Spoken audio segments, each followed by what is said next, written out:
பொன்னிலம் மாதராசை பொருந்தினர் பொருந்தாருள்ளம் தன்னிலந்தரத்தின் ஜீவ சாட்சி மாத்திரமாய் நிற்கும் எந்நிலங்களினும் மிக்க எழுநிலம் அவற்றின் மேலாம் நன்னிலம் மறுவும் ஏக நாயகன் பதங்கள் போற்றி ஈன்றளித்தழிக்கும் செய்கைக்கு ஏதுவாம் அயனாய் மாலாய் ஆன்ற ஈசனுமாய்த்தானே அனந்தமூர்த்தியுமாய் நிற்கும் பூன்ற முத்தனுமாய் இன்ப உணரியாதவனாய் நாளும் தோன்றிய விமல போத ஸ்வரூபத்தை பணிகின்றேனே எவருடை அருளாய் யானே எங்குமாம் பிரம்மம் என்பால் அவருடை புவனமெல்லாம் கற்பிதம் என்றறிந்து சுவரிடை வெளிபோல் யான் என் ஸ்வரூப சுபாவமானேன் அவருடை பதும பாதம் அனுதினம் பணிகின்றேன் என்னுடை மனது புத்தி இந்திய சரீரமெல்லாம் என்னுடை அறிவினாலே இரவி முன் இமமே ஆக்கி என்னுடை நீயும் நானும் ஏகமென்ற ஐக்கியம் செய்ய என்னுடை குருவாய் தோன்றும் ஈசனை இறைஞ்சினேனே அந்தமும் நடுவும் இன்றி ஆதியும் இன்றிவான் போல் சந்ததம் ஒளிரும் ஞான சத்குரு பாதம் போற்றி பந்தமும் வீடும் காட்ட பரந்த நூல் பார்க்க மாட்டா மந்தரும் உணருமாறு வஸ்து தத்துவம் சொல்வேனே படர்ந்த வேதாந்தம் என்னும் பார்க்கடல் மொண்டு முன்னோர் குடங்களில் நிறைத்து வைத்தார் புறவர்கள் எல்லாம் காய்ச்சி கடைந்தெடுத்தளித்தேன் இந்த கைவல்ய நவநீதத்தை அடைந்தவர் விஷயமண் தின்று அலைவரோ பசியிலாரே முக்தனை வேங்கடேச முகுந்தனை எனையாட்கொள்ளும் கத்தனை வணங்கிச் சொல்லும் கைவல்ய நவநீதத்தை தத்துவ விளக்கம் என்றும் சந்தேகம் தெளிதல் என்றும் வைத்திரு படலமாக வகுத்துரை செய்கின்றேனே.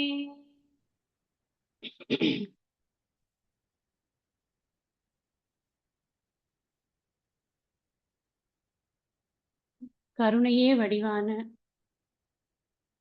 சத்குருநாதருடைய பொற்பாத கமலங்கள்ல நன்றாக மனம் வாக்கு காயம் மூன்றாலும் நமஸ்கரித்து இன்னைக்கு இந்த கைவல்ய நவநீதம் அப்படிங்கிற ஒரு அற்புதமான வேதாந்த நூலை நாம தமிழ்ல எஸ்பெஷலி ஒரு 400-500 வருஷத்துக்கு முன்னாடிதான் இது எழுதப்பட்டிருக்கு. ரொம்ப எளிமையாக வேதம் படிக்கல, வேத உபநிடதங்கள்லாம் படிக்க வாய்ப்பில்லை அப்படின்னு எல்லாம் யாரும் வருத்தமே படக்கூடாது அப்படிங்கிற மகா கருணையோடு கூட பாஷையில கூட ஒரு தடை இருக்கக்கூடாது அப்படின்னு இந்த தமிழ் நூலை நமக்காக செய்திருக்கிறார் தாண்டவராய சுவாமிகள். அதை செய்த கருணையை விட விளக்கிய கருணை ரொம்ப பெருசு. அதை விளக்கி நமக்கு கொடுத்திருக்கக்கூடிய நம்முடைய குருநாதரை நாம நன்றாக வணங்கி இன்னைக்கு இந்த கிரந்தத்தை நூலை நம்ம ஆரம்பிக்க போறோம். கொஞ்சம் கூட பிளானே பண்ணல அப்படின்னா கூட இறைவனால் அமைக்கப்படக்கூடிய சில விஷயங்கள் நமக்கு ஆச்சரியத்தை கொடுக்கிறது அப்படிங்கிறது உண்மைதான். இன்னைக்கு இந்த நூலை நாம இப்ப ஆரம்பிக்கிற நாள் ஆடிப்பெருக்கா இருக்கு. பெருக்கு அப்படின்னாலே பெருகக்கூடியது அப்படின்னு. யாருக்கெல்லாம் இந்த நூலை படித்து நான் முக்தன் அப்படிங்கிறத உணரணும்னு ஆசையா இருக்கோ அவர்களுக்கெல்லாம் இந்த நூல் அந்த ஆசையை நன்கு பெருக்க வேண்டும் என்று நான் ஆழ்ந்து பிரார்த்திக்கிறேன். அது மாத்திரமில்ல, இந்த ஞானத்தினுடைய நிஷ்டை ஒவ்வொரு முமுட்சுவுக்கும் அவர் முக்தனாகி அந்த நிஷ்டையிலேயே இருக்கணும் அப்படிங்கிறதும் என்னுடைய ஆழ்ந்த பிரார்த்தனையாக எப்பொழுதும் இருக்கிறது. இந்த நூல் ஆரம்பிக்கிற இந்த சமயத்துல குருநாதரிடம் அந்த பிரார்த்தனையை நான் பண்றேன். உண்மையிலேயே அத நான் பிளான் பண்ணல. ஆகஸ்ட் 3 ஆடிப்பெருக்கு அன்னைக்கு தான் ஆரம்பிக்கணும். அப்படியெல்லாம் ஒண்ணுமே பிளான் பண்ணல. அது பாட்டுக்கு தத்துவபோதம் எடுத்தோம். அது ஒரு 1 வீக் கேப் வைப்போம்ன்னு பார்த்தோம். அது அமைஞ்சிருத்து. இன்னைக்கு இவ்வளவு நல்ல ஒரு நாள் அமைஞ்சிருக்கு. அதான் ரொம்ப ஆச்சரியமான ஒரு சந்தோஷம் எனக்கு நிஜமாவே இந்த கிரந்தத்தை இன்னைக்கு ஆரம்பிக்கிறது. இந்த கைவல்ய நவநீத நூலை சார்பு நூல் அப்படின்னு சொல்லுவாங்க. மூல நூல்னு ஒண்ணு இருக்கும், சார்பு நூல்னு ஒண்ணு இருக்கும். எப்போதுமே எல்லாத்துக்குமே மூல நூல் அப்படிங்கிறது, மூலம்னாலே அது உபநிடதங்கள் தான். வேதாந்தம் அப்படிங்கிறது உபனிஷத்துல தான் இருக்கு. இந்த உபனிஷதை எல்லாரும் படிக்க முடியாது. அது மாத்திரமில்ல, அந்த லாங்குவேஜும் எல்லாருமே அத படிச்சிருப்பாங்களான்னு தெரியாது. சான்ஸ்கிரிட் படிக்கலைன்னா பெரிய குத்தமெல்லாம் இல்ல. வேற ஒரு பாஷையில அதே விஷயம் கிடைச்சது அப்படின்னு சொன்னா நம்ம படிச்சா நமக்கு வேணுங்கிறது அறிவா இல்ல பாஷையா? அப்படின்னா அறிவுதான். இது ஆதிசங்கரரே ஒத்துக்கிறார். பஜகோவிந்தம் ஆரம்பிக்கிறச்சையே என்ன சொல்றாருன்னா, டுக்ரிஞ்ச் கரணே அப்படின்னு திட்டுறாரு ஒரு ஒரு வயசானவரை. இப்போ உட்காந்து கிராமர் படிக்கிறியேப்பா, நீ கோவிந்தனை பஜிக்க வேண்டாமா? நீ கோவிந்தனை நினைக்க வேண்டாமா? அந்த இடத்துல கோவிந்த சப்தத்துக்கு முக்தின்னு தான் இருக்கும். இந்த முக்தி அடையறதுக்கு என்ன வழின்னு பார்க்காம இப்ப உட்காந்து நான் வந்து இந்த இந்த தாத்து இந்த விபக்தின்னு படிச்சுன்னு உட்காந்துருக்கியே அப்படின்னு எப்ப படிக்கணுமோ அந்த காலத்தெல்லாம் விட்டாச்சு, இப்ப உட்காந்து படிக்கிறியே. ஏன்னா எல்லாருக்கும் என்ன நினைப்பு அப்படின்னா, சான்ஸ்கிரிட் படிச்சாதான் நமக்கு வந்து முக்தி கிடைக்கும். அப்படி ஒரு வித்து இருக்கு. இப்படிலாம் எதுவுமே கிடையாது. அதனாலதான் இந்த சார்பு நூல்ங்கிறது என்ன அப்படின்னா, மூல நூல்ல என்ன விஷயம் சொல்லப்பட்டிருக்கோ அந்த அதனுடைய தன்மை சிறிதும் குறையாமல் அதை எடுத்து எளிமையாக உரைப்பதுதான் சார்பு நூல். அப்படி பார்க்க போனா பகவத்கீதையே கூட உபனிஷத் இல்ல, அது வியாசரால் எழுதப்பட்டது. இந்த உபனிஷத் அப்படிங்கிறது வேதத்தினுடைய அந்தம்னு பார்த்தோம். வேதத்தினுடைய அந்தம் அப்படிங்கறத நம்ம என்ன சொல்லுவோம்? வேதத்தை அபௌருஷேயம் அப்படின்னு சொல்லுவோம். அப்படின்னா என்ன அர்த்தம்னா, ஒரு மனிதனால் எழுதப்படாதது. ஆனா வியாசர் எழுதினார், புருஷேயம் அது. அதனால அது வியாசரால் எழுதப்பட்டதால் பகவத்கீதை அபௌருஷேயம் அல்ல. பிரம்மசூத்திரமும் அதே மாதிரிதான். இந்த பிரகரண கிரந்தம் அப்படிங்கிறது இந்த வேதத்தை முக்கியமாக எடுத்துக்கொண்டு அதில் உள்ள கருத்துக்களை எல்லாம் எடுத்து எளிமையாக உரைக்கக்கூடிய நூல் அப்படிங்கிறது தான் இந்த சார்பு நூல் அப்படிங்கிறது. அது மாதிரி நிறைய சார்பு நூல்கள் இருக்கு. ஆதிசங்கரர் நிறைய எழுதியிருக்கார். விவேக சூடாமணி ஒரு சார்பு நூல். ஆத்மபோதம் இது ஒரு சார்பு நூல். இது மாதிரி நிறைய சார்பு நூல்கள் இருக்கு. அனுபூதி பிரகாசம் அப்படின்னு ஒண்ணு இருக்கு. இப்படி நிறைய ஏகப்பட்ட சார்பு நூல்கள் இருக்கு. எதுக்கு இருக்கு அப்படின்னா, டைரக்ட் உபனிஷத்துல இருக்கிற மந்திரத்தை படிக்க முடியல அப்படிங்கிற போது இந்த ஸ்லோக ரூபமாக இருக்கக்கூடியதை படிச்சு அதனுடைய உண்மையான பயனை நாமளும் பெறலாம் அப்படிங்கிறதுக்காகவே ஏற்படுத்தப்பட்டதுதான். அந்த ஒரு ஒரு ரீதியில தான் எல்லா உபனிஷத்துல இருக்கிற கருத்துகள், பகவத்கீதை, பிரம்மசூத்திரம் இதுல இருக்கிற கருத்துக்களை எல்லாம் எடுத்து இந்த ஆசிரியர் இந்த மாதிரி ஒரு எளிமையான ஒரு நூலை நமக்கு கொடுத்திருக்கார் அப்படின்னு பார்க்கும். ஆசிரியர் யாருன்னா தாண்டவராய சுவாமிகள். நம்ம எது படிச்சாலும் ஸ்கூல்லயே என்ன பார்ப்போம்? ஃபர்ஸ்ட் ஆசிரியர் குறிப்புன்னு படிப்போம். ஒரு நூல் எழுதியிருக்காருன்னா ஏதோ கஷ்டப்பட்டு ஒண்ணு எழுதியிருக்காங்களே அவங்கள பத்தி ஃபர்ஸ்ட் தெரிஞ்சுக்கணும்னு பார்ப்போமா இல்லையா? வேதத்தை தெரிஞ்சுக்கிறது, வேதத்தின் மூலமாக ஈஸ்வரனை தெரிஞ்சுக்கிறோம், ஈஸ்வரனை தெரிஞ்சுக்கிறதுனால வேதத்தை மதிக்கிறோம். அதே மாதிரிதான் எந்த நூலா இருந்தாலும் அந்த நூலை எழுதினவங்களை பத்தி கொஞ்சம் தெரிஞ்சுக்கணும் நம்ம. இந்த தாண்டவராய சுவாமிகள் அப்படிங்கிறவர் நன்னிலம் அப்படிங்கிற தமிழ்நாட்டுல இருக்கக்கூடிய ஒரு சிறிய ஊர் அது. நன்னிலம்ங்கிற ஒரு கிராமத்துல அவர் இருந்தார். அந்த ஊருக்கு மதுவனம் அப்படின்னு ஒரு பேர் இருக்கு. மதுவனேஸ்வரர் அப்படின்னு அங்க இருக்கிற க்ஷேத்திர சுவாமிக்கு அதுதான் பேர், மதுவனேஸ்வரர். இவர் அந்த ஊர்ல இருந்த ஸ்ரீ நாராயண தேசிகர் அப்படிங்கிற ஒரு குருநாதர் அவர்கிட்ட இவர் முறையாக வேதாந்தங்கள், சித்தாந்தங்கள் எல்லாமே இவர் படிச்சிருக்கார். இந்த நாராயண தேசிகர் யாரு அப்படின்னு கேட்டா, செவிவழி செய்தியாக இருக்கு. ஆத்தென்டிக் இன்ஃபர்மேஷனா ரிட்டனா கிடையாது. ஆனா செவிவழி செய்தி என்ன அப்படின்னா, அவர் வித்யாரண்யர் அப்படிங்கிற சிங்கேரியனுடைய ஒரு பீட்டாதிபதி. அவருக்கு இவர் ஒன் ஆஃப் த சிஷ்யரா இருந்திருக்கார். நன்னிலத்தை சேர்ந்த ஒரு சில பேர் சிங்கேரிக்கு போகும் பொழுது, நம்ம ஊருக்காரர் இங்க படித்துக் கொண்டிருக்கிறாரே, இவர் நம்ம ஊர்ல வந்து நமக்கெல்லாம் பாடம் சொன்னா நல்லா இருக்குமே, இவருக்கு நாம எல்லா பணிவிடைகளும் செய்து நம்ம ஊர்ல இவரை பத்திரமா வச்சுக்கலாமே அப்படின்னு அவரிடம் கேட்டு அவரை நன்னிலத்துக்கு கூட்டிக் கொண்டு வந்தார்கள் அப்படிங்கிறது ஒரு செவிவழி செய்தி. அப்படி நன்னிலத்திற்கு வந்து அந்த ஊர்ல இருக்கிறவங்களுக்கெல்லாம் அவர் வேதாந்த பாடங்கள் எல்லாம் எடுத்து கொண்டிருக்கிறார். அப்ப படிச்சவர் தான் இந்த தாண்டவராய சுவாமிகள். இந்த நாராயண தேசிகர் தான் குருங்கிறதெல்லாம் நூல்லயே அவர் பின்னாடி சொல்லியிருப்பார். அவர் எனக்கு கனவில் வந்து சொன்னார் இதை முடிக்கிறதுக்கு அப்படின்னு எல்லாம் அவர் வந்து சொல்லியிருப்பார். அதனால அதுக்கெல்லாம் வந்து ஆத்தென்டிக் இன்ஃபர்மேஷன் நூல்லயே இருக்கு.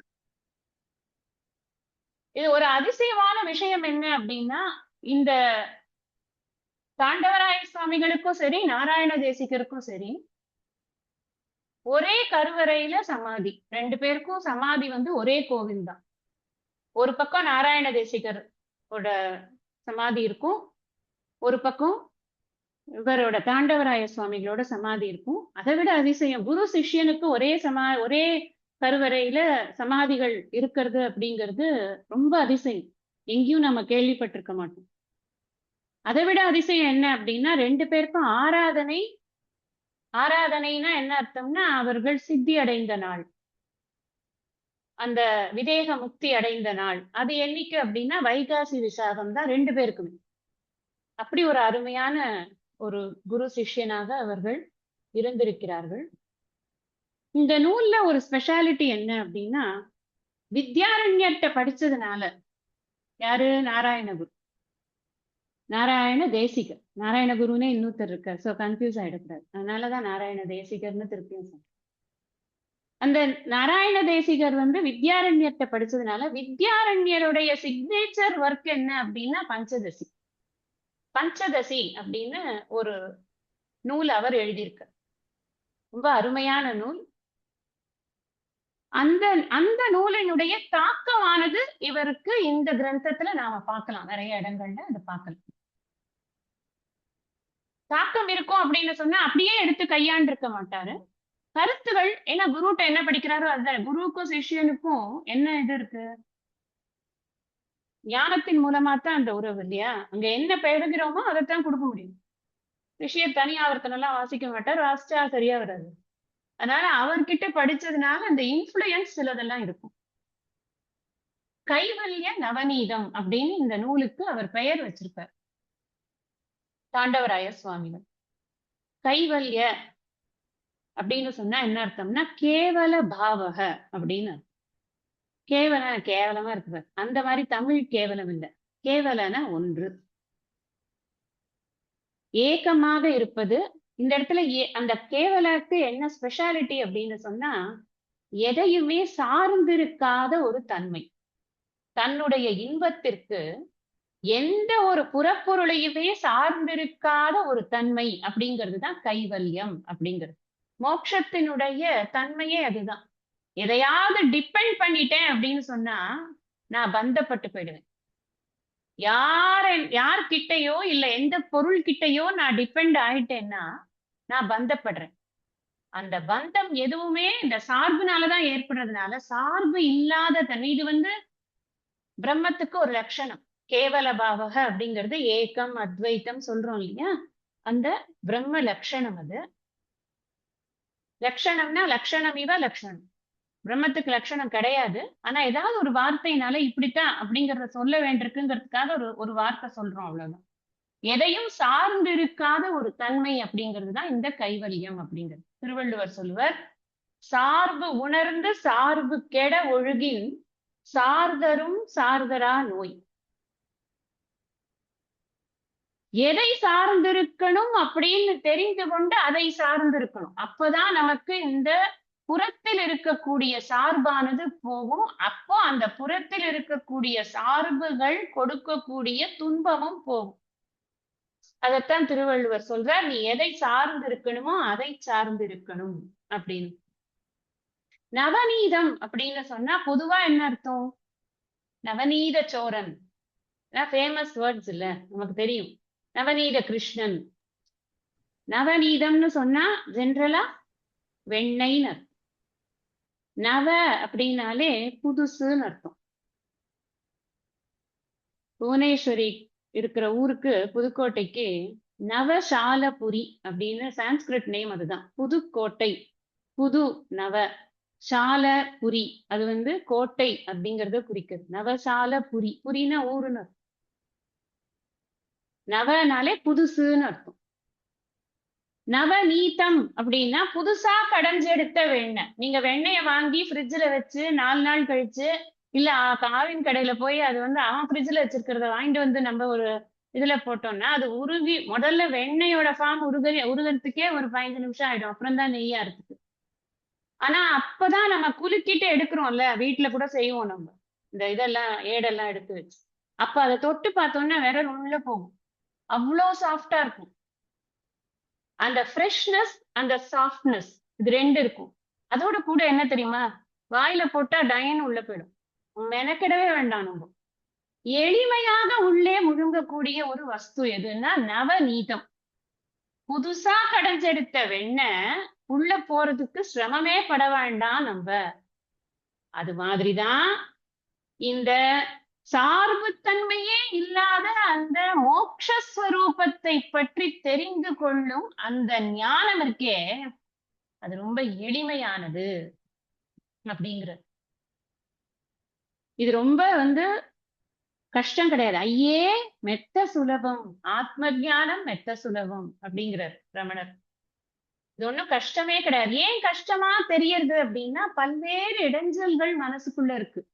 அதனால அது கஷ்டம் மாதிரி தெரியறதே தவிர்த்து, இது ஒண்ணும் அப்படியே யாருக்கும் கிடைக்காத, யாருமே அறிய முடியாத, அறியறதுக்கான ஃபேக்கல்ட்டியே இல்லாத புத்தியோட அப்படிலாம் கிடையாது.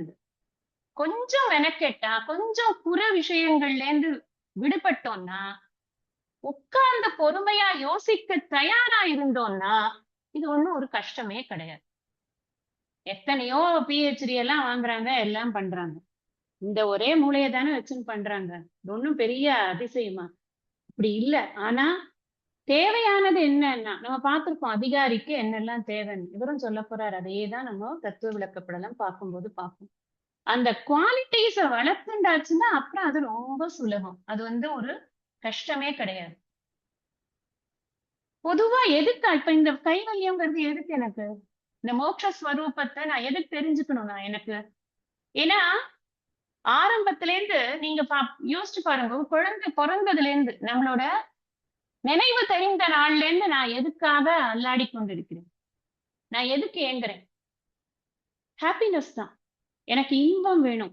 எங்க இருந்தாவது நான் எப்பவுமே இன்பமா இருக்கும். இந்த இன்பம் எனக்கு ஒண்ணு இந்த உலகத்துல இருந்து கிடைக்கணும்.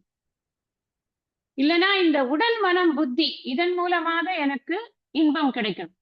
ஏதோ ஒண்ணு பண்ணி என்ன ஒரு ஆளா காமிச்சு கொண்டு, இல்ல 4 பேர் என்ன புகழும் போது, இல்ல நான் எதையாவது சாப்பிடும் போது, இல்ல எதையாவது உடுத்திக்கும் போது, இந்த கர்மேந்திரிய ஞானேந்திரிய வியாபாரங்கள் எல்லாம் எனக்கு இன்பத்தை கொடுக்கும்னு நினைத்து கொண்டு அந்த இன்பங்களுக்காக நான் விழைவேன். இல்லையா? என்னோட உறவுகள் எல்லாம் என்னோட எப்பவும் வந்து ஜாலியா இருக்கும். என்னை யாரும் தப்பாவே நினைக்க கூடாது. என்கிட்ட எப்பவுமே ஹாப்பியா பேசிட்டே இருக்கும். ஒரு நாள் நடக்காத விஷயம். ஆனா அது நமக்கு ஆசையா இருக்கும். இன்பம்ங்கிறது அங்கிருந்து வருது. நான் சொல்ற ஒரு விஷயமும் இன்பத்தின் ஊற்றுன்னு நினைச்சு கொண்டிருக்கும். உடல் இன்பத்தின் ஊற்று, உறவு இன்பத்தின் ஊற்று, உலகம் இன்பத்தின் ஊற்று அப்படின்னு நினைச்சு இதையெல்லாம் சார்ந்து சார்ந்து சார்ந்து வாழ்க்கைய நடத்தும்.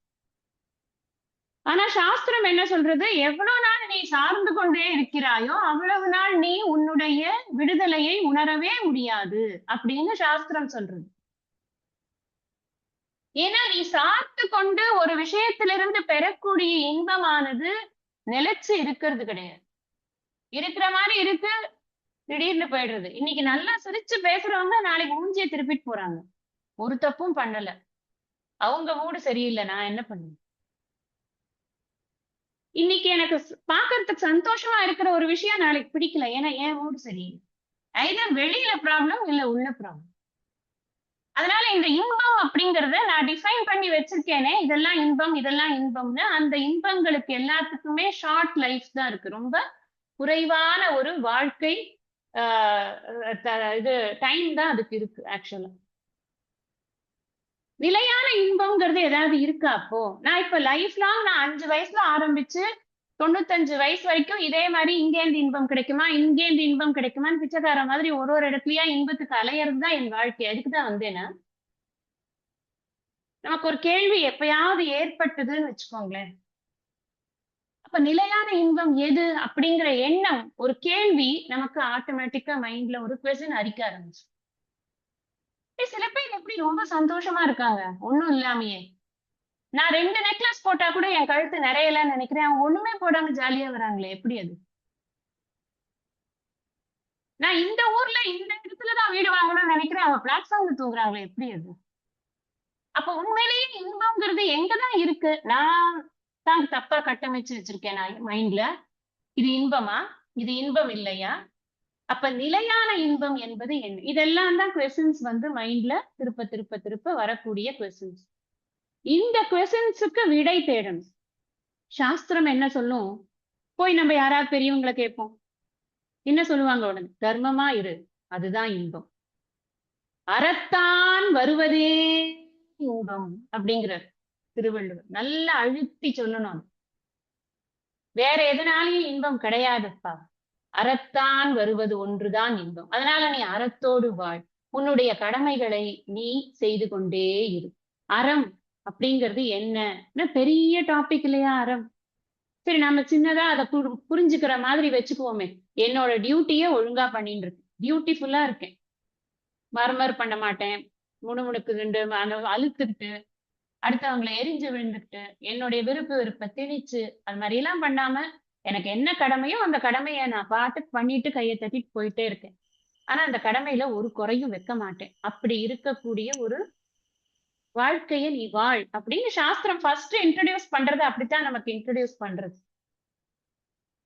இந்த அறத்தினாலதான், அந்த வாழ்க்கையினாலதான், அறத்தோடு கூடிய வாழ்க்கையினாலதான் நம்முடைய மனமானது சுத்தமடைந்து அதன் மூலமாக இந்த படைப்பு, படைப்பின் காரணம், படைப்பில் உள்ள நான், இது மூன்றுக்குமான ஒரு லிங்க் என்ன? என்னவோ நிறைய பாக்குறேன் நானு. திடீர்னு என்னவோ வெளிநாட்டுல இருந்து பறவை வருதுங்கிறாங்க. அந்த பறவைக்கு யார் அட்ரஸ் கொடுத்தாங்க? இந்த இடத்துல தண்ணி இருக்கு, இந்த இடத்துல சீசன் நல்லா இருக்கு, பிரீடிங்க்கு சரியான சீசன், அதுகிட்ட யாரு சொன்னாங்க? ஒண்ணுமே வேண்டாம், ஒரு கொஞ்சோண்டு ஸ்வீட் கொட்டி கிடக்கு. எங்க இருந்தது இது வரைக்கும் அந்த எறும்பு? நான் பாக்குற வரைக்கும் அந்த எறும்பு எங்க இருந்தது? எங்க இருந்து கிட்ட ஓடி வருது? இந்த அறிவெல்லாம் அதுக்கு எங்க இருந்து கிடைச்சது? அப்ப இந்த அறிவை இதுக்கு கொடுத்தான்னா அந்த கொடுத்தவனோட அறிவு எப்படிப்பட்ட அறிவா இருக்கும்? இப்படி எல்லாம் திங்க் பண்ணறதுக்கு அப்புறம் ஆரம்பிக்கும் மைண்ட். முதல்ல இன்பத்தோட நிலைத்த தன்மையில டவுட் வந்து, அதுக்கப்புறம் நிலையான இன்பத்தை எது கொடுக்கும்ன்ற ஒரு ஃபர்ஸ்ட் கேள்வி. அது வந்து வெறும் பேபி ஸ்டெப் தான். அங்கிருந்து அறத்தை நோக்கி நாம போகும் பொழுது இந்த அறம் நமக்கு இன்னும் கொஞ்சம் ஃபைனர் ஆக்குறது இல்ல மைண்ட். ஃபைனராக என்ன ஆகுது அப்படின்னா, அடுத்த கொஸ்டின் இன்னும் கொஞ்சம் ஆழமான கேள்விகள் நமக்கு ஏற்படுறது. அப்பதான் இறைவனை பற்றிய சிந்தனையானது நமக்கு ஏற்படுறது. அப்ப இறைவன் அப்படிங்கிறவர் யார்? அது எனக்கு தெரியணுமே. கண்ணுக்கும் கருத்துக்கும் எட்டாமல் இருக்கக்கூடிய அந்த இறைவன் என்ன?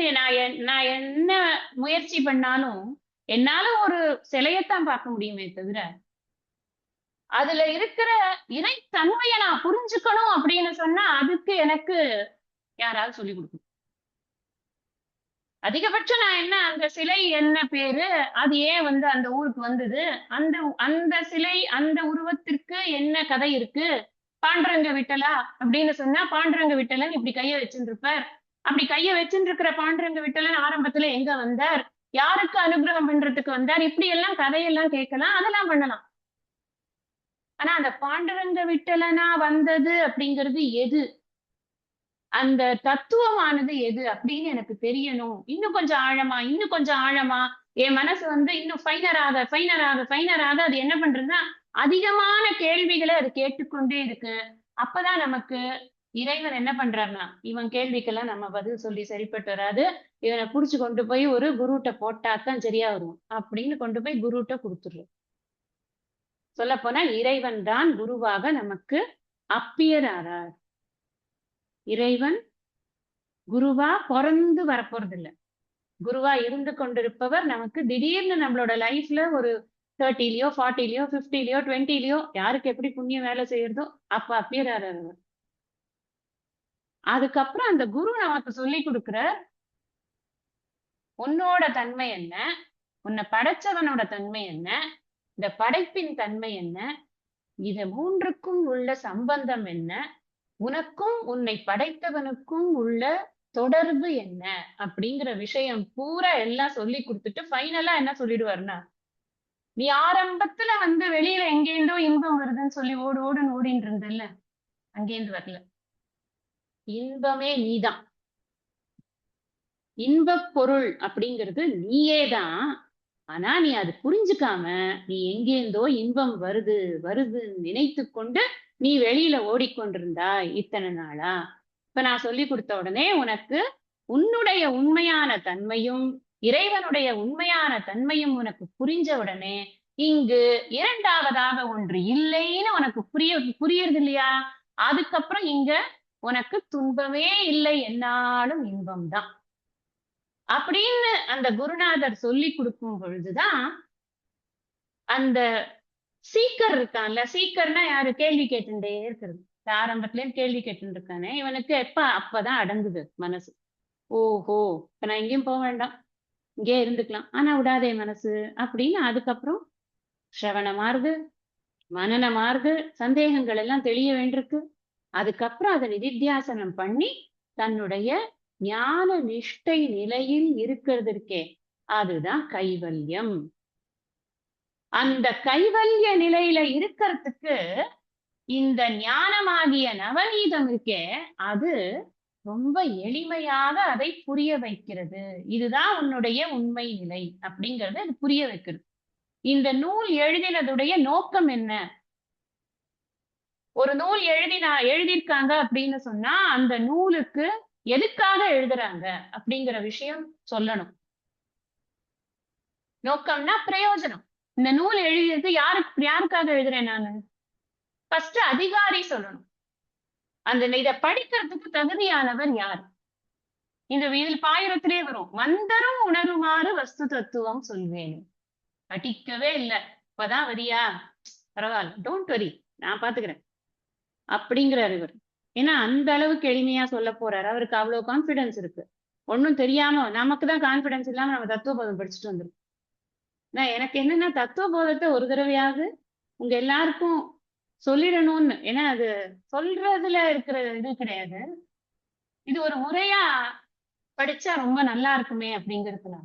ஆனா அது இல்லாம படிச்சாலும் அது ஒண்ணும் தோஷம் இல்லை. ஆனா ரொம்ப இப்ப வந்து தத்துவபோதம் உள்ளுக்குள்ள இருக்கிறதுனால ஒரு நல்ல டோன் செட் ஆயிருக்கும் மைண்டுக்கு. இதை ரிசீவ் பண்ணும்போது உங்களுக்கே தெரியும் அது எவ்வளவு முக்கியமா, எவ்வளவு நமக்கு பிரயோஜனமா இருக்கு அப்படிங்கிறது. சோ இங்க அதிகாரி சொல்லணும், விஷயம் என்னன்னு சொல்லணும். என்ன விஷயத்தை கொடுக்க போறாருன்னா கைவல்யம், ஆத்ம ஞானத்தை தான் கொடுக்க போறாரு. கைவல்ய நவநீதம் அப்படின்னா ஆத்ம ஞானத்தை பற்றி நான் சொல்ல போகிறேன். யாருக்கு இதுன்னா, மோட்சம் யாருக்கு வேணும்னு நினைக்கிறாங்களோ அவங்களுக்கு தான். நான் ஏற்கனவே மோட்சத்துலதான் இருக்கேன். டெய்லி நான் ஈவினிங் போனான்னாக்கா 6 o'clock போனா 10 o'clock தான் வீட்டுக்கு வருவேன், ஆடிண்டே வருவேன், நான் மோட்சத்துலதான் இருக்கேன், நீங்க இதை பத்தி என்கிட்ட பேசாதீங்கன்னு சொல்றவங்களுக்காக இல்லை. நான் வந்து ஒரு கடையா ஏறி இறங்கி ஒரு 10 மணி நேரம் ஷாப்பிங் பண்ணுவேன், அதுதான் எனக்கு மோட்சம் அப்படின்னு சொல்றவங்களுக்காக இல்லை. உண்மை, நான் இப்ப சொன்னேனே, ஒரு தேடல் மிகுந்த ஒரு மனிதன், சீக்கர். அந்த சீக்கருக்காக இந்த நூலானது எழுதப்பட்டிருக்கு. பொதுவா மோட்சஸ்வரூபம் அப்படின்னு சொல்லியாச்சு அப்படின்னா எல்லாரும் என்ன நினைப்பாங்க, என்ன சொல்லுவாங்க அப்படின்னு சொன்னா, இனி பிறவாமை வேண்டும். அதுதான் மோட்சஸ்வரூபம். இதுதான் காமன் ஆன்சர். நீங்க யார வேணா கேட்டு பாருங்க. மோட்சம்னா என்னங்க அப்படின்னு. ஐயோ இனிமே பிறக்கவே பிறக்க கூடாது அப்படின்னு. அத்வைத வேதாந்தம் என்ன சொல்றது அப்படின்னு சொன்னா, அதுலயும் நிறைய டிஃபரன்சஸ் இருக்கு. மோட்சஸ்வரூபத்திலேயே ஒரு சாரார் என்ன சொல்லுவாங்கன்னா, நீ எப்படி நீ பூஜை பண்றியோ அதுக்கு தகுந்த மாதிரி பகவானே உன்னை அழைச்சிட்டு போய் மோட்சத்துல இருக்க வைப்பார். பகவான் உன்னை தன்னுள்ள தனக்கிட்ட சேர்த்துப்பார். இப்படி எல்லாம் different different school of thoughts இருக்கு. அத்வைத்தம் என்ன சொல்றது, இங்கேயே இப்பவே இகைவ ஜிதசர்க, இங்கேயே உனக்கு இப்பவே மோட்சம் கிடைக்கிறது. நீ எங்கேயும் போக வேண்டிய அவசியம் இல்லை. தெரிஞ்சாச்சுன்னா மோட்சம், அவ்வளவுதான். ரொம்ப சிம்பிளா சொல்லணும் அப்படின்னா, அபிமானமே இல்லாமல் இருப்பதுதான் மோட்சம். நிரபிமானத்துவம் அப்படின்னு சொல்லுவோம். எந்த விதமான அபிமானமும் கிடையாது. அபிமானம்ங்கிறது என்ன? ஐடென்டிட்டி. எனக்கு என்னோடது நான் அப்படின்னு ரெண்டு விஷயம் இருக்கே. வள்ளுவர் என்ன சொல்றார்? யான் எனது எனும் செருக்குங்கிறார். யான் எனது எனும் செருக்கறுப்பான் வானோர்க்கும் உயர்ந்த உலகம் புகும். அத்வைத வேதாந்தத்துல இந்த யான் எனது அப்படிங்கிறது கம்ப்ளீட்டா போயிடும். போனதுக்கு அப்புறம் தான் நீ அந்த முக்தி நிலையில இருக்கிற அப்படின்னு. இன்னும் ஒரு படி மேல சொல்லணும்னா, நீ பத்தனே கிடையாது அப்படின்னு ஆதிசங்கர். நீ பத்தனே கிடையாது. நீயா நினைச்சுக்கிட்டு இருக்க இந்த உடம்பு இருக்கு, இந்த மனசு இருக்கு, இந்த இது இருக்கு, புத்தி இருக்கு, இந்த உலகம் இருக்கு, இந்த உறவு இருக்கு, இந்த இந்த இறைவன் இருக்கா, எல்லாம் உன்னோட கற்பனை தான். அது ஒண்ணுமே கிடையாது. நீ தூய உணர்வு மாத்திரம்தான். தூய உணர்வுக்கு ஏது பந்தம், ஏது பத்தம்? கிடையாது. தலையே இல்லாத எப்பொழுதுமே ஃப்ரீயா இருக்கக்கூடியது எதுன்னு அது தூய உணர்வு தானே. அந்த தூய உணர்வு தான் நீன்னு சொன்னா மனசு மட்டும் ஏத்துக்காது. சும்மா அதை அரிச்சுட்டே உட்கார்ந்துருக்கும். ஏன்னா அது போட்டு குழப்பிக்கும். வேற அனுபவத்தையும் இது அறிவையும் சேர்த்து போட்டு குழப்பி நம்மள ஒரு வழி பண்ணும். திருப்பி திருப்பி திருப்பி திருப்பி கீப் ஆன் questioning. அதுல அந்த கன்விக்ஷன் வர்றதுக்கு மட்டும்தான் டைம் ஆகும். மோட்சத்துக்கு சாதனம் என்ன அப்படின்னு கேட்டா, இதெல்லாம் புது டாபிக் இல்ல உங்களுக்கு நான் சொல்றது. ஆனா இங்க சில பேர் புதுசா நம்மளோட வகுப்புகளுக்கு வந்திருக்காங்க. இது வரைக்கும் பகவத்கீதை வகுப்புக்கு வராம, ஸ்லோகா வகுப்புக்கெல்லாம் வராம புதுசா வந்திருக்கிறவங்க இருக்காங்க. அதுக்காக வேண்டி நான் சில விஷயங்களை ரெப்பிட்டேஷனா சொல்லுவேன். ஒரே ஒரு இதுல மட்டும் ரெப்படிஷன் இஸ் அலௌடு. பொதுவா ஒரு ஸ்பீச் பேசுறோம், சொற்பொழிவு பேசுறேன்னு வச்சுக்கோங்களேன், சொற்பொழிவுல ரெப்படிஷன் நாட் அலௌட். ஆனா கிளாஸ்ல ரெப்படிஷன் அலௌட். எதுக்குன்னா 4 தடவை கேட்டா தான் புரியும், இல்லைன்னா புரியவே புரியும் நமக்கே. திருப்பி திருப்பி சொல்லிட்டே இருக்கீங்களே அப்படின்னு நம்ம நீங்க நினைச்சா கூட பரவாயில்ல, எனக்கு அதனால ஒன்றும் பிரச்சனை இல்லை. ஆனா அப்படி சொன்னாதான் சொன்ன திருப்தி, சொன்ன முழுமை நமக்கு கிடைக்கிறது. அந்த அந்த திங்கிங் அப்பதான் முழுமை பெறுறது. அதுதான் அந்த விஷயம், வேற ஒண்ணும் இல்லை. இப்ப மோட்ச சாதனம் எது அப்படின்னு கேட்டா, திருப்பி திருப்பி நம்ம பகவத்கீதை படிக்கிறதுனால நமக்கு தெரியும் ஞானம் தான் மோட்ச சாதனம். வெளியில என்ன இருக்கு, என்ன தாட்ஸ் எல்லாம் இருக்கு? நீ நாம சங்கீர்த்தனத்துக்கு வா, அதுதான் மோட்ச சாதனம். ஒரு நாம சங்கீர்த்தனம் பண்ணிட்டா போறோம், அவ்வளவுதான். பகவான் நேரம் இறங்கி அப்படியே தூக்கின்னு போயிடுவார். நம்ம துக்காராம கிடைக்கலையா? துக்காராமுக்கு நாம சங்கீர்த்தனம் மட்டும் பண்ணதுனால கிடைச்சதுன்னு நாம நினைச்சுட்டு இருந்தா அது நம்மளோட தப்பு தானே. தெரியாது நமக்கு துக்காராம் எவ்வளவு எவ்வளவு பெரிய ஞானி அப்படிங்கிறத நான் முன்னாடியே சொல்லியிருக்கேன். ஞானிய புறத்துல பார்த்து எடை போட முடியாது. ஆனா பகவானுக்கு தெரியும். தன்னில் அந்தரத்தின் சாட்சி மாத்திரமாய் முதல் ஸ்லோகத்திலேயே பார்க்க போறோம் நம்ம. ஏன் எல்லாமே பார்த்து கொண்டிருக்கிறாரே, அவருக்கு தெரியாதா அப்படின்னு. அதனால நாம சங்கீர்த்தனமே மோட்ச சாதனம் கிடையாது. Ruled out. சரி, ஜபமா பண்ணி தள்ளுறேன் நான். ஒரு ஜபம் நீங்க எடுத்து வச்சுட்டீங்கன்னா போதும், அந்த தேவதையே இறங்கி உனக்கு என்னப்பா வேணும் தயவு செஞ்சு சொல்லு, அந்த அளவுக்கு நான் ஜபம் பண்ணுவேன். ஜபம் பண்ணிக்கிட்டே இருப்பேன் எப்ப பார்த்தாலும். மோட்சம் கொடுத்துருவான்? கொடுக்க முடியாது. அப்போ மோட்சத்துக்கு அது ஹேத்து அல்ல. எது மோட்ச ஹேத்து? அதான் இங்க கொஸ்டின். எது மோட்சத்திற்கு காரணம் அப்படின்னா, நாம சங்கீர்த்தனம் இல்ல, ஜபம் இல்ல, சரி, யோகம் பண்றேன், யோகாசனங்கள், பிராணாயாமம் பண்றேன், மூச்சை நல்லா பயிற்சி பண்ணி என்னோட கட்டுப்பாட்டுல வச்சிருக்கேன். எனக்கு எப்ப வேணுமோ அப்பதான் அது வெளில போகும். அது வரைக்கும் நான் இந்த உலகத்துல இருப்பேன். அப்ப எனக்கு மோட்சம் கிடைச்சிருமா? கிடைக்காது. பிராணாயாமத்தினால மட்டும், பிராணாயாமம், பிரத்யாகாரம் இதெல்லாம் மட்டும் மோட்சத்தை கொடுத்துருமான்னு அதெல்லாம் கொடுக்காது. சரி, உபாசனை பண்றேன், தேவதா உபாசனை, நிறைய மந்திர ஜபங்கள்லாம் எடுத்து வைத்துக்கொண்டு அதை நல்ல தேவதை உபாசனை பண்றேன். பகவானே சொல்லிட்டார், நீ அப்படி ஒரு உபாசனை பண்ணினாலும் நீ எங்க வருவேன்னா பிரம்மலோகத்துக்கு வருவேப்பா, பிரம்மாஜி கிட்ட வந்து படிக்கணும் அப்படின்னு சொல்லிட்டார். வேதம் என்ன சொல்றது? இதெல்லாம் நமக்கு இப்ப வெளியில பார்க்கக்கூடிய ஒரு ப்ரோபகேண்டாஸ். பகவான் முக்தி கொடுப்பார், எல்லாரும் வாங்கும், அப்படி ஒரு ப்ராபகண்டா இருக்குங்கிறதுனால நம்ம வேதத்துக்கு தான் போகணும். ஃபைனலா எங்க வேதம் என்ன சொல்றது அல்லது பகவத்கீதை என்ன சொல்றது, அப்படித்தான் நம்ம போய் மோட்சஸ்வரூபத்தை தெரிஞ்சுக்க. நம்ம எதுவானாலும் ஆத்தென்டிக்கா தெரிஞ்சுக்கணும். யாரோ ஒருத்தர் சொல்றாங்க நல்லாதான் இருக்கு, இப்ப யாருமே இந்த சொன்ன எந்த சாதனையும் நாம வந்து மட்டும் தட்டுறோம் மட்டும் தயவு செஞ்சு நினைச்சிடாதீங்க. அப்படி கிடையவே கிடையாது. எல்லா சாதனைகளுமே சாதனை என்ற வகையில் அவையெல்லாம் பெஸ்ட் சாதனைகள். சாத்தியமா? சாத்தியம்னா அதான் கோல், அட்டைன் பண்ண வேண்டிய விஷயம். சாதனைங்கிறது அந்த அட்டைன் பண்ண வேண்டிய விஷயத்துக்கு கடைபிடிக்க வேண்டிய வழிமுறைகள். வழிமுறைகளே ஃபைனல் கோலா எப்படி சொல்ல முடியும்? அது முடியாதுங்கிறதுனாலதான் இப்ப நாம வேதத்துல எடுத்து பார்த்தோம்னா வேதம் என்ன சொல்றது? ஞானாதேவது கைவல்யம். இந்த கைவல்யம்ங்கிற ஒரு விஷயம் உனக்கு கிடைக்கணும்னா ஞானத்தினால மட்டும்தான் முடியும். நகி ஞானேன சதிருஷம் பவித்ரமிக வித்யதே. புதுசு இல்லையே, பகவத்கீதையில இருக்கு. ஸ்ரேயாம் திரவியமயா யஜ்ஞா ஞான யஜ்ஞஸ்பரந்தப. நீ எத்தனை திரவியங்கள் போட்டு யஜ்ஞம் பண்ணினாலும் ஞான யஜ்ஞம் அல்லவா சிறந்தது. இப்ப நாம பண்ணி கொண்டிருக்கோமே, ஒரு திரவியம் இருக்கா இதுல? ஏதாவது பிரயாசப்படுறோமா? புஸ்தகம் எடுத்துட்டு வரோம், அது கூட எத்தனை பேர் எடுத்துன்னு வந்திருக்கேன்னு தெரியாதுங்க. அவ்வளவுதான் பிரயாசம். வேற என்ன பிரயாசம் இருக்கு? சொல்றத கேட்கிறோம். காதுக்குள்ள ஹோமம் நடந்து கொண்டிருக்கிறது. ஒரு வாயிலேருந்து வெளியில வருது, ஒரு காதுக்கு போறது இந்த ஹோமம். அதுதான் ஹோமம் இங்க நடக்கிற ஞான யஜ்ஞம்ங்கிறது. காதுதான் நமக்கு ஹோம குண்டம். இப்படிதான் ஞானம் நடக்குது. இந்த யஜ்ஞம் ரொம்ப சிறந்ததுன்னு பகவான் சொல்றார். அப்ப ஞானத்தினால மட்டும்தான் மோட்சம். ஆதிசங்கரர் சொன்னார், குருதே கங்கா சாகர கமனம் விரத பரிபாலனம் அத்தவா தானம், எல்லாத்தையும் அதுல கொண்டு வந்துருவார். ஞான விஹீன சர்வமதேன வஜதின முக்திம் ஜென்ம சதேன. நீ 100 ஜென்மா எடுத்தா கூட முடியாதப்பா. ஏன் கஷ்டப்படுற? அது ஞானத்தை அடைவதற்கு என்ன செய்ய வேண்டுமோ அதை செய். இந்த கைவல்யம் என்பது நீ படிச்சுதான் இந்த முக்தியை உணர வேண்டும். போன பக்தி யோகம் கிளாஸ்லயே சொன்னேன், ஞானம் அல்லது கதி கூடுமோ.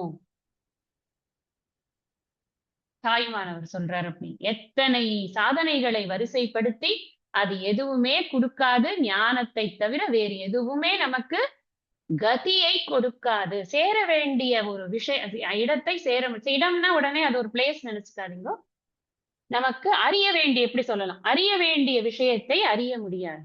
அப்ப அந்த ஞானம் எனக்கு கிடைக்கணும்னா நான் என்ன பண்ணணும்னா, அகைன் சேம் திங், குரு முகமாக மட்டும். தத்வித்தி பிரணிபாதேன பரிப்பிரஷ்னேன சேவையா. சொந்தமா படிக்க முயற்சி பண்ணாத. நீங்களே இப்ப இதை படிக்கச்சே உங்களுக்கு தெரிஞ்சிருக்கும், புஸ்தகம் வைத்துக் கொண்டிருப்பவர்களுக்கு அதுல வந்து இந்த என்ன சொல்றது, யாப்புக்கு தகுந்த மாதிரி எழுத்துகள் வந்து பிரிஞ்சிருக்கும். இப்ப அந்த எழுத்துகள் வந்து யாப் இலக்கணத்தின் காரணமா, உதாரணத்துக்கு தன்னிலன் தரத்தின் சீவ சாட்சிமா திறமாய் நிற்கும், இப்படி பிரிச்சிருக்கு. அது ஏன் காரணம் என்ன அப்படின்னா, இந்த யாப்பிலக்கணத்துல இந்த நேர் நேர் புளிமா, நேர் நிறை தேமா, அந்த மாதிரி எல்லாம், நேர் நேர் தேமா அந்த மாதிரி எல்லாம் வரும்ல, நேர் நிறை புளிமா எல்லாம் வரும்ல, அந்த மாதிரி அந்த அதுக்கு தகுந்த மாதிரி அந்த எழுத்துக்களை பிரிச்சிருப்பாங்க. ஏன்னா இலக்கணத்துக்குள்ள வரணுங்கிறதுக்காக. இத நாம பகுதியை கரெக்டா பிரிச்சு அந்த விஷயத்த புரிஞ்சுக்கிறதுக்கு ஏத்த மாதிரி நாம பிரிச்சுதான் படிச்சுக்கணும். எனக்கு தெரியல உங்களோட புக்லயோ இல்ல இதுலயோ எப்படி இருக்கு அப்படின்னு. அதனாலதான் வாசிச்சு காமிக்கிறேன் நான். எதுக்கு இதை சொல்றேன் அப்படின்னா, நாமளே தனியா படிக்கலாம்னு ஆரம்பிச்சோம்னா நமக்கு, நான் முன்னாடி கிளாஸ்ல ஒரு தடவை சொல்லியிருக்கேன், சுக்கு மிளகு திப்பிலி அப்படின்னு ஒண்ணு வாங்கிட்டு வாப்பா, மூணையும் சொல்லி ஒருத்தனை அனுப்பிச்சாங்களாம். அவன் போகும்போது அந்த வழி நெடுக ஒரே குண்டும் குழியுமா இருந்தது, ஒரே தண்ணியா இருந்தது, மழை தண்ணியா. ஒரு ஒரு குழியும் தாண்டி தாண்டி போயிட்டே இருந்தானோ. அவன் என்ன பண்ணானா, குழியை தாண்டும் போது சுக்குமி லகுதி பிலி இப்படி தாண்டினானா. நேர கடையில போய் எனக்கு சுக்குமி லகுதி பிலி கொடுங்கன்னு அந்த கடைக்காரன் இது என்னன்னே புரியல, திருப்பி போய் கேட்டுட்டு வந்துட்டான். எதுக்கு நான் சொல்றேன்னா, நாமளே படிக்கிறதுக்கு ஆரம்பிச்சோம் அப்படின்னு சொன்னா அந்த மாதிரி நமக்கும் என்னதான் தமிழா இருந்தாலும், இந்த காலத்துல நம்ம 400 வருஷத்துக்கு முன்னாடி இருக்கிற தமிழ் நமக்கு இப்போ கொஞ்சம் டஃப்பா இருக்கு. நமக்கு இப்ப எது பழகி போயிருக்கு? நீ அந்த ஜன்னல் ஓரத்தில் நின்றாய், கீழே இறக்கணும் லைன் அடுத்தது. நான் உன் கண்ணை பார்த்தேன், அடுத்த லைன். உன் கண்கள் என்னை பார்த்தது, நாம் இருவரும் பார்த்தோம். இதுதான் கவிதை. இப்போ உதாரணத்துக்கு சொன்னேன், இதே கவிதையா யாராவது எழுதிருக்கலான்னு எனக்கு தெரியாது. சும்மா ஒரு லைனை நான் எல்லா இடத்துலயும் சென்டென்ஸை கட் பண்ணிட்டேன், அதான் கவிதை. இப்போ இந்த கவிதை இப்ப பழகி போயிடுது எல்லாருக்கும். அதனால யாப்புக்குள்ள இருக்கக்கூடிய கவிதையை, ஒரு ஒரு ஒரு பாடலை புரிந்து கொள்வதுங்கிறது ரொம்ப மெனக்கெடணும். எல்லாம் அப்படிதான் இருக்கும். நீங்க திருவாசகம் படித்தாலும் அதே மாதிரிதான் இருக்கும். அது இது தேவாரம் படிச்சாலும் அதே மாதிரிதான் இருக்கும். 4000 திவ்ய பிரபந்தம் படிச்சாலும் அதே மாதிரிதான். அந்த அந்த காலத்தில் அந்த கட்டு குலையாமல் தான் அந்த இதை எழுதணும் அப்படின்னு ரூல் இருக்கு. அதனால அந்த தனியா படிக்க முடியாதுங்கிறதுக்காக இதெல்லாம் சொல்றேன், வேற ஒண்ணும் இல்லை. நம்மளே படிச்சு தெரிஞ்சுக்கலாம், அது என்ன தமிழ் தானே, இதுக்காக உங்ககிட்ட போய் 1 மணி நேரம் உட்கார நான் யாரையும் கம்பல் பண்ணல. பட் தனியா படிக்கிற அந்த எக்ஸசைஸ் கஷ்டமா இருக்கும் அப்படிங்கிறது ஒரு point. Not only to this book. Subject எப்படி இருக்கும்? சப்ஜெக்ட் மண்டைக்கு மேல போயிட்டு இருக்கும். பல இடங்கள் நமக்கு புரியாது, உண்மையான அர்த்தம் புரியாது. சொற்பொருள் தெரியும், குறிப்பு பொருள் தெரியாது. சொற்பொருளை வைத்துக்கொண்டு ஒரு விஷயத்தை நாம முடிவு பண்ண முடியாது. தத்துவமசி சொற்பொருள் வச்சு முடிவு பண்ண முடியுமா? இதுதான் பொருள்னு. அந்த குறிப்பு பொருள் இல்லாம எப்படி புரிஞ்சுக்கிறது நீயும் நானும் ஒண்ணுன்னு? புரிஞ்சுக்கவே முடியாதே. அப்ப அதுக்குதான் வேற யார் வேணும்? குறிப்பு பொருளை எடுத்து சொல்வதற்கு நமக்கு ஒரு குரு வேணும். அப்ப இந்த மோட்சத்தை, மோட்ச ஸ்வரூபத்தை சொல்லக்கூடிய இந்த நூலானது என்ன, எதை மோட்ச ஸ்வரூபம் என்று நமக்கு உணர்த்துகிறது அப்படின்னு பார்த்தோம்னா, ஜீவேஸ்வர ஐக்கியத்தை தான் மோட்ச ஸ்வரூபமாக அது உணர்த்துகிறது. நீங்க தானே இப்ப சொன்னீங்க, நீ பத்தனே இல்ல அப்படிங்கறது ஆதிசங்கரர் சொல்றாங்க. நான் சொல்றேன், ரொம்ப இதுலயே வரும், ஆனா பின்னாடி வரும். சந்தேகம் தெளிதல் படத்துல கடைசியில வரும். பந்தமாவது இதுவாகுது, முக்தியாகுது, ரெண்டுமே இல்லை அப்படின்னு. அதுதான் எண்ட். அதுதான் highest form of understanding the knowledge. அதை நம்ம படிக்கதான் போறோம். அதனாலதான் சொன்னேன், இந்த ஒரு கிரந்தம் நம்ம படிச்சிட்டோம் அப்படின்னு சொன்னா நம்ம உபநிஷத்லாம் படிக்கவே இல்லை அப்படிங்கிற எண்ணமே நமக்கு தேவையே கிடையாது. ஏன்னா எல்லா உபநிஷத்துல இருக்கிற முக்கியமான விஷயங்கள் எல்லாம் இங்க கொண்டு வந்தாச்சு அவர். நம்ம தனித்தனியா இந்த உபநிஷத் படிச்சிட்டியா, இந்த உபநிஷத் படிச்சிட்டியா, இதெல்லாம் வேணா நம்ம ஒரு பெருமைக்கு வேணா சொல்லிக்கலாம். நான் முண்டக்க உபநிஷத் முடிச்சாச்சே, நான் மாண்டூக்கியம் முடிச்சிட்டேனே, தைத்திரியம் முடிச்சிட்டேனே அப்படின்னு வேணா பேசிக்கலாம். அதெல்லாம் ஜாலியா அப்படி பெருமைக்கு. அது எகைன் அந்த பெருமை எங்க இருக்குன்னு யோசிச்சு பாருங்க. அந்த பெருமை அகங்காரத்துல இருக்கு. அகங்காரம் மித்தியாவா சத்தியமா? 10 கிரந்தம் படிக்கிறது பெரிய விஷயம் இல்ல, விஷயத்தை புரிஞ்சுக்கணும், அதுதான் நமக்கு ரொம்ப முக்கியம். அதை இவர் அழகா பண்றார் இந்த நூல்ல. நூலாசிரியர் ரொம்ப அழகா இந்த பிரம்மம் என்பது என்ன, ஏக்கமா இருக்கு, அத்வைதமா இருக்கு, அபேதமா இருக்கு, எந்த விதமான வேற்றுமையும் இல்லாத ஒன்றே ஆன அந்த பரம்பொருள் ஒன்றுதான் இருக்கிறது, அதுதான் நீ.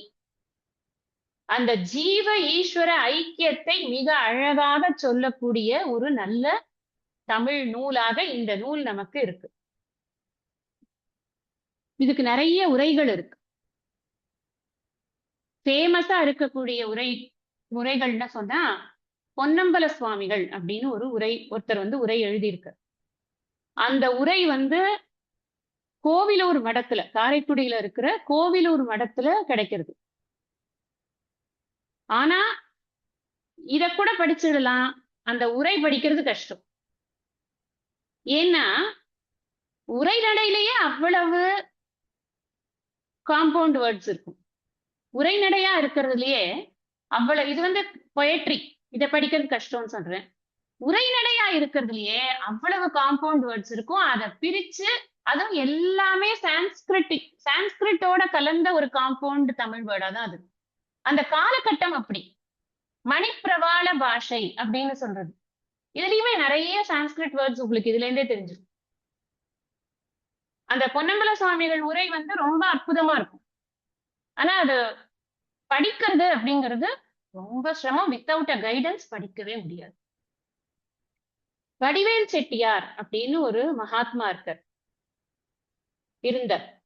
அவர் வந்து ஒரு உரை எழுதியிருக்கார். இந்த பொன்னம்பல சுவாமிகள் உரைக்கு அவர் ஒரு உரை எழுதியிருக்கார். அந்த உரை எனக்கு எங்க கிடைக்கிறதுன்னு எனக்கு தெரியாது.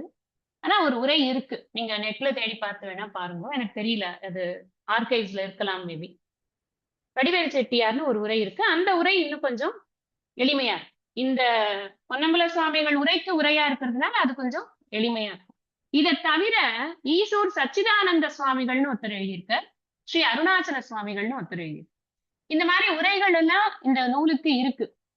ஆனா என்ன ஒண்ணே ஒண்ணுன்னா, அந்த உரைகள் எல்லாமே தமிழ்ல நமக்கு கொஞ்சமாவது புலமை இருந்தா தான் அந்த உரைகளை படிக்கக்கூடிய ஒரு தன்மையோடு அது இருக்கு. ரொம்ப எளிமையாக நாம பேசி வழக்குல இருக்கக்கூடிய, இப்ப இருக்கக்கூடிய எழுத்து வழக்கு தமிழ்ல கூட அந்த உரைகளானது இல்லை அப்படிங்கிறதுதான் இது. மற்றபடி இதை தவிர நெட்டுல எவ்வளவு உரைகள் இருக்கு எனக்கு தெரியாது. இதுல ரமணாசிரமத்துல கூட உரைகள் போட்டிருக்கிறதாக நான் கேள்விப்பட்டேன். எத்தனை உரைகள் இருந்தாலும் நான் எல்லாருக்கும் காமனா ஒன்னே ஒண்ணுதான் சொல்றேன். யாரோ ஒருத்தர் கேட்டாங்க, எந்த புக் நீங்க சஜஸ்ட் பண்ணுவீங்கன்னு. அவங்களுக்கு பதில் அதுதான் சொல்லியிருந்தேன். பாடல்களை படிக்கிறதுக்கு ஒண்ணு அந்த புஸ்தகம் வாங்கிட்டீங்கன்னா அதை வச்சுக்கோங்க. இல்லைன்னா நான் பிடிஎஃப் அமைச்சிருக்கேன் இல்லையா, அதை பிரிண்ட் அவுட் எடுத்து வச்சுக்கோங்க. ஒவ்வொரு ஸ்லோகத்துக்கும் நான் சொல்லக்கூடிய பொருளை நீங்க தனியா ஒரு நோட் புக்ல எழுதிக்கோங்க. பாடலையும் அந்த பொருளையும் எழுதி கொண்டீங்கன்னா அதுதான் உங்களுடைய உரை. நீங்க மெயின்டைன் பண்ணக்கூடிய, நாளைக்கு பின்ன நீங்க திருப்பி படிக்கணும் அப்படின்னா ஈஸியா உங்க ரெஃபரன்ஸ்க்கு டக்குன்னு புரிஞ்சுக்கிறதுக்கு நீங்க வச்சுக்கக்கூடிய உரையா இருக்கும். அது ரொம்ப யூஸ்ஃபுல்லா இருக்கும். இதுதான் என்னுடைய அனுபவம். அதனால நான் அதை சொல்றேன். இந்த இந்த கிரந்தம் எப்படி எழுதப்பட்டிருக்கு, what is the style of this work, நூல், இந்த நூலுடைய ஸ்டைல் என்ன அப்படின்னா சம்வாத ரூபம் அப்படின்னு சொல்றது. அதாவது சிஷ்யன் கேள்வி கேட்பான், குரு பதில் சொல்வார். கேள்வி பதில் ரூபமாகத்தான் எப்பவுமே எல்லா கிரந்தமுமே இந்த மாதிரி டீச்சிங் இருக்கிறது எல்லாமே சம்வாத ரூபமாகத்தான் இருக்கணும். அதுதான் நம்மளுடைய பரம்பரையா இருக்கு. இப்ப அர்ஜுனன் கேள்வி கேட்டுதானே கிருஷ்ணர் பதில் சொல்ற. ஆரம்பிக்கிறது கிருஷ்ணரா இருந்தாலும் தொடரத்துக்கு அர்ஜுனனுடைய கேள்விதான் தூண்டுகோலா இருக்கு. சில இடங்கள்ல மட்டும்தான் இது இவனுக்கு சொல்லியே ஆகணும் அப்படின்னு கிருஷ்ணரே ஆரம்பிக்கிறார். சில இடங்கள் அர்ஜுனனுடைய கேள்வியின் காரணமாக ஆரம்பிச்சது அப்படியே தொடர்ந்து போய்கொண்டிருக்கிறது. அதனால கேள்வி கேட்டு பதில் சொல்றது அப்படிங்கிறது தான் இந்த நூலுக்குமான ஒரு முறையாக இருக்கு. அடுத்தது பாயிரம் அப்படின்னு இப்ப நாம 7 பாட்டு படிச்சோம். இந்த 7 பாட்டுல பாயிரம்ங்கிறது சில கிரந்தங்கள்ல ஒரு பாட்டு இருக்கும், சிலதுல இந்த மாதிரி 7, 8 இருக்கும், சில 10, 15 கூட இருக்கும். கம்பராமாயணத்துக்குலாம் நிறைய பாயிரம் இருக்கு. பாயிர பாடல்களே நிறைய இருக்கு.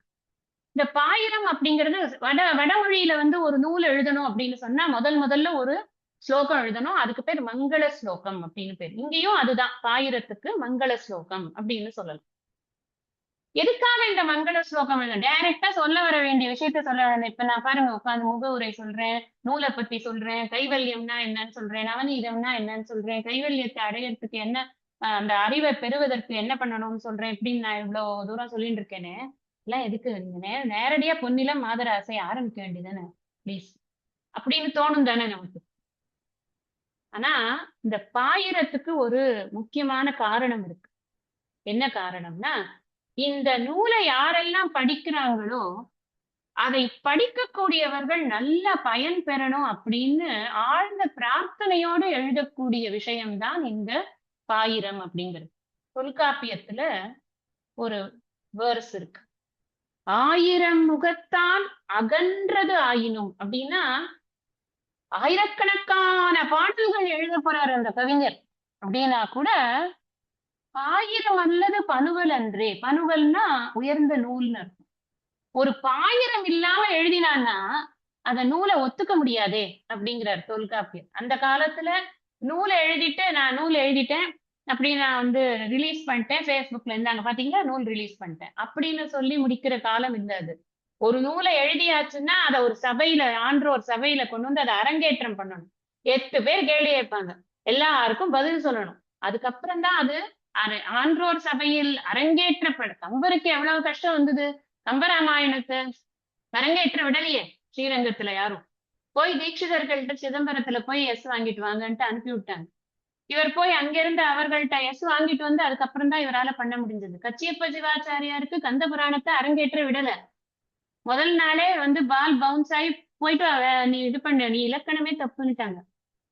முருகப்பெருமானே வந்து இந்த இலக்கணம் தான் சரின்னு சொன்னதுக்கு அப்புறமா தான் அதை ஒத்துக்கொள்ளும்படியுமாச்சு. அதுக்கப்புறமா தான் அந்த 10,000 சில்லற பாடல்களை ஒரு பாடல் விழாம ஒவ்வொருத்தரும் கேட்டு அதை சரி ஓகே பண்ணதுக்கு அப்புறம் தான் வெளியில இப்ப நாம படிச்சு கொண்டிருக்கோம். என்ன பேர் படிக்கிறோமோ. ஆனா அது அவ்வளவு கஷ்டம். ரிலீஸ் ஆஃப் அ புக் இருக்கே அது ரொம்ப கஷ்டம். தொல்காப்பியர் இப்படி ஒரு சூத்திரமே எழுதிட்டாருன்னா இதை வச்சுட்டு என்ன கேட்பாங்க, பாயிரம் இல்லைன்னா என்னப்பா நீ பாயிரம் எழுதிட்டு வா போ அப்படின்னுடுவாங்க. அதனால பாயிரம் என்பது அதனால இது பாயிரத்துடைய பர்பஸ் என்ன அப்படின்னு சொன்னா ஆழ்ந்த பிரார்த்தனை, வேற ஒண்ணும் கிடையாது. 3 வகையாக இந்த பாயிரமானது இருக்கு. மங்கள ஸ்லோகத்துக்கு 3 வகை இருக்கு. இதெல்லாம் நான் புதுசா சொல்லல, தத்துவபோதம் ஆரம்பிக்கச்சே சொல்லியிருக்கேன். வாசுதேவேந்திர யோகீந்திரம் அது படிக்கிறச்சேயே நம்ம 3 வகையான மங்கள ஸ்லோகம். அதே மாதிரிதான் பாயிரத்துக்கும் ரூல்ஸ் எல்லாம் சேம் தான் எல்லா இடத்துலயும். ஒண்ணு வந்து நமஸ்கார ரூபமாக இருக்கும். அந்த இறைவனை எல்லாம் வல்ல அந்த இறைவனை நான் வணங்குகிறேன் அப்படின்னு இருக்கக்கூடிய ஒரு முறை, ஒரு வகையான பாடல். வஸ்து நிர்தேச மங்களம், இதைத்தான் நான் சொல்ல போறேன். This is what is there in the book அப்படின்னு வஸ்து நிர்தேசம். நிர்தேசம்னா டிக்ளரேஷன். இதுதான் டிக்ளேர் பண்றேன்ப்பா, இதுதான் விஷயம் அப்படின்னு விஷயத்தை டிக்ளேர் பண்ணக்கூடிய ஒரு பாடல். அதுக்கு பேர் வஸ்து நிர்தேச மங்களம் அப்படிங்கிறது. அப்புறம் ஆசீர்வாத ரூபமான மங்களம். இத படிக்கிறவங்க எல்லாருக்கும் எல்லா ஸ்ரேயஸும் பிரேயஸும் கிடைக்கணும்னு நல்ல மனசார ஆசீர்வாதம் பண்ணி எழுதக்கூடிய மங்களம். இப்படி 3 வகையான மங்கள ஸ்லோகங்கள் இருக்கு. இந்த பாயிரத்துல நமஸ்கார ரூபமான மங்களமாக எல்லாமே எழுதியிருக்கு. யார் யாருக்கு நமஸ்காரம் பண்றார் அப்படிங்கிறதுதான் டிஃப்ரெண்டா வச்சிருக்க. ஒண்ணுத்துல ஒண்ணு வச்சிருக்க.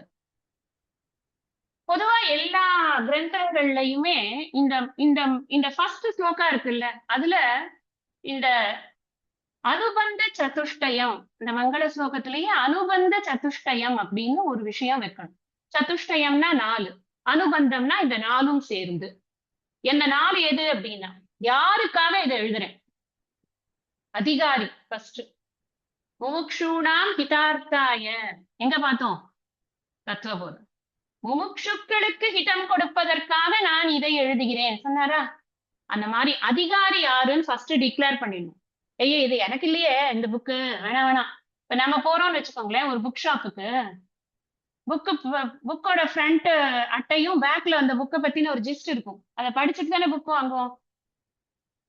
இப்ப நம்ம போய் வந்து ஹாரி பாட்டர் புக்கை போய் வாங்குவோமா, பசங்க வாங்குவோம். தெரியாது, நம்ம வயசுல கூட நிறைய பேர் பிடிக்குமா இருக்கும், மேஜிக் எல்லாம் பிடிச்சதுன்னா பிடிக்கும். அதை பத்தி இல்ல, பொதுவா சொல்றேன், ஜென்ரலி சொல்றேன். நமக்கு நம்மளோட இன்ட்ரெஸ்ட் பார்ப்போம்ல, அதுதான் இது. அதிகாரி முதல்ல டிக்ளேர் ஆகணும். அடுத்தது விஷயம் என்னங்கிறத சொல்லணும். எனக்கு சரி எனக்கான ஜானரா இருந்தா நான் படிப்பேன், நான் படிக்க மாட்டேன். சோ விஷயம் இருக்கணும். அப்புறம் அந்த என்ன பிரயோஜனம் கொடுக்கும், அந்த விஷயம் எனக்கு என்ன பிரயோஜனம் கொடுக்கும், ஆத்ம ஞானத்தை எனக்கு வந்து பிரம்ம தத்துவத்தை அது உபதேசிக்கும் அப்படிங்கிறது தான் விஷயம்னா, அந்த பிரம்ம தத்துவத்தை தெரிஞ்சுக்கிறதுனால எனக்கு என்ன பிரயோஜனம்ங்கிறதையும் சொல்லணும். அதுக்கப்புறம் சம்பந்தம்னு ஒண்ணு இருக்கு. இந்த சம்பந்தம்ங்கிறது என்ன, இந்த விஷயத்துக்கும் பிரயோஜனத்துக்கும் என்ன சம்பந்தம் இருக்கு, இத சொல்றதுனால இந்த பிரயோஜனம் கிடைக்கிறதுனா அது ரெண்டுக்கும் என்ன, எதுக்காக இந்த விஷயத்தினால இந்த பிரயோஜனத்தை நாம அடையிறோம், இதை தவிர வேற இல்லையா அடையறதுக்கு, அதாவது இந்த விஷயத்தை தவிர வேற இந்த பிரயோஜனத்தை தவிர வேற இல்லையா, அல்லது இந்த பிரயோஜனத்துக்கு இதை தவிர வேற விஷயம் இல்லையா, நமக்கு ஒரு கேள்வி வரும்ல. அதனால இந்த சம்பந்தத்தை சொல்லியாச்சு அப்படின்னு சொன்னா ஓகே. எனக்கு எனக்கு எனக்கான ஜானரான்னு தெரியறது, எனக்கான இன்ட்ரெஸ்ட் இருக்கிறது தானான்னு தெரியறது, இந்த இந்த இந்த ஸ்டைல் எனக்கு ஓகேவான்னு தெரியறது. அப்புறம் எனக்கு விஷயம் எனக்கு கரெக்ட்டா எனக்கு வேணுங்கிறது இருக்கான்னு தெரியறது. அதோட பிரயோஜனமான்னு தெரியறது. அப்புறம் சம்பந்தம் தெரிஞ்சு போயிடுத்து. ஓகே, நான் இனிமே இந்த புக்க படிக்கலாம். அப்படின்னு உட்கார்ந்து படிக்க ஆரம்பிக்கிறதுக்காக இந்த முதல் ஸ்லோகம் இது எல்லாத்தையும் டிக்ளேர் பண்ணணும். இப்ப பாயிரம் அப்படிங்கிற இந்த 7 ஸ்லோகத்துல ஒவ்வொரு ஸ்லோகத்திலையும் அவர் ஒவ்வொரு விதமான ஒரு ஒரு ஒரு சில ஸ்லோகங்கள்ல நிர்குண பிரம்மனையும், ஒரு சில ஸ்லோகங்கள்ல சகுண பிரம்மனையும், குருவைதான் நிறைய எல்லாம் நமஸ்காரம் பண்ணி இதனுடைய இந்த கிரந்தம் எதற்காக எழுதப்பட்டது, இதனால் என்ன கிடைக்கப் போகிறது அப்படிங்கிற விஷயம் வரைக்கும் இதை இந்த 7 ஸ்லோகங்கள்ல சொல்லிட்டார். இந்த 7 ஸ்லோகங்களையும் நம்ம அடுத்த சத்சங்கத்துல படிக்க போறோம். இப்போ இந்த அளவுல நான் இன்னைக்கு இந்த சத்சங்கத்தை நிறைவு பண்ண போறேன்.